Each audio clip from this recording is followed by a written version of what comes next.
So, what do ground glass echoes and a comet tail artifact actually have in common? I mean, they sound like they could be from a geology class or maybe something about astronomy, right? But believe it or not, they're actually these really vivid, descriptive terms that doctors use to talk about what they see inside your body on an ultrasound. Look, if you've ever gotten an ultrasound report and felt like you needed a secret decoder ring just to understand it, you are definitely not alone. So, in this explainer, we're going to be your translator.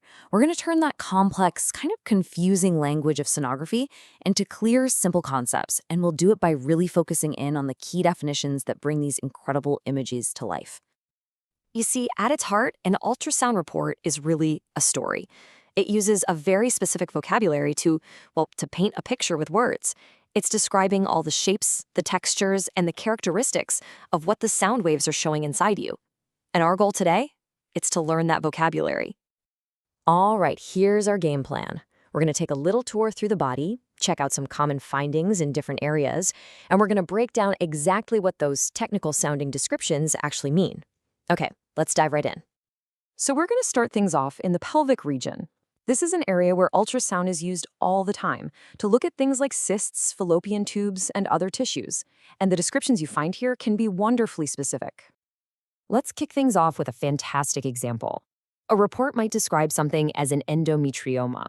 Now, that sounds super complex, but it's really just a string of descriptive words. And hey, notice that phrase from our opening question, ground glass internal echoes. So let's translate this. Unilocular just means it has one single chamber. Easy enough. Cystic means it's filled up with fluid. And ground glass echoes? That's just a brilliant analogy for a hazy, cloudy, really uniform look inside the cyst. It's not actually made of glass, of course. It just looks that way on the screen. Okay, next up we've got a hydrosalpinx. And again, don't get hung up on that one big word. Focus on the whole collection of observations. The person doing the scan is describing a shape, its path, and what's going on inside it. When you break this down, you can really build a detailed picture in your head. Dilated and tortuous means it's swollen and has a twisting shape. Now, anechoic, that's a super important ultrasound term. It means without echoes, so it shows up as black on the screen, which almost always means fluid. So you put all that together with tubular and incomplete septa, and you can literally visualize a swollen, twisting, fluid-filled tube that has these little partial walls inside. You know, sometimes a diagnosis comes from a whole pattern of findings. For PCOS, the report is describing a collection of signs, lots of small follicles arranged around the edge, a bright or echogenic center, and just overall enlarged or bulky ovaries. It's the combination of all these little details that tells the story and points toward a diagnosis. All right, we're moving on up from the pelvic region and into the abdomen. This is a place where ultrasound gives us a fantastic look at solid organs like your liver and gallbladder, and also the intestines.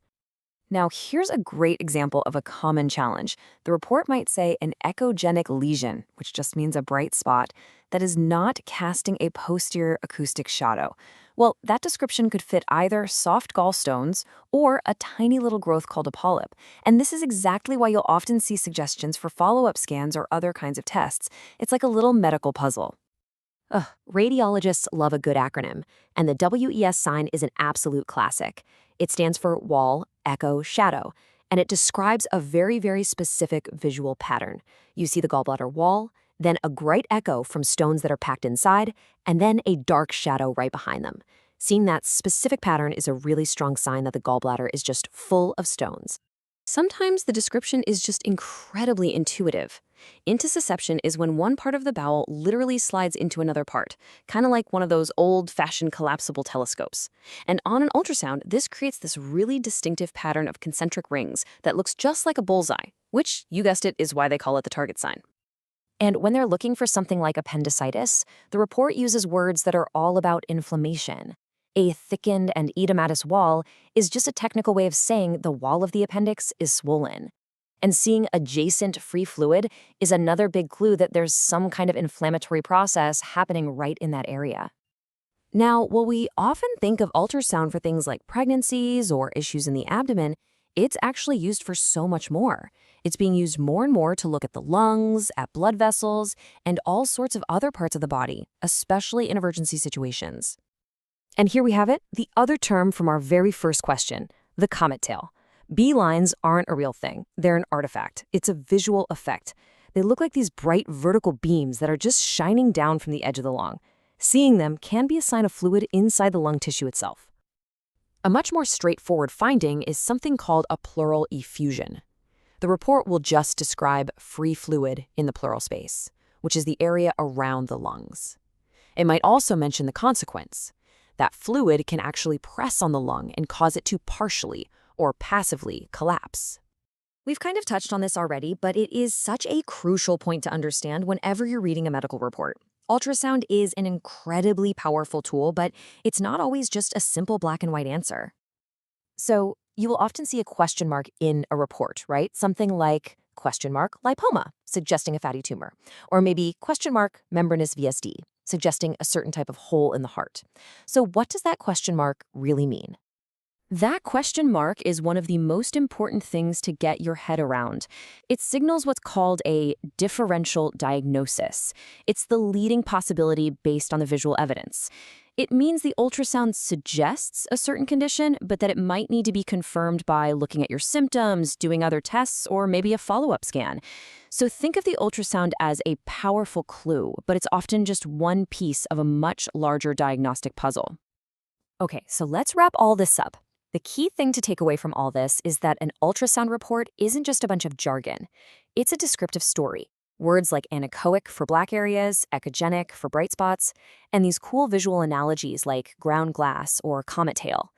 That's the vocabulary. That is the language they use to translate that grayscale image into a detailed picture for your doctor. By understanding these basic definitions, you're just so much better equipped to have a real, informed conversation with your doctor. You're not just a patient staring at a confusing report anymore. You're an active participant in understanding the story your body is telling.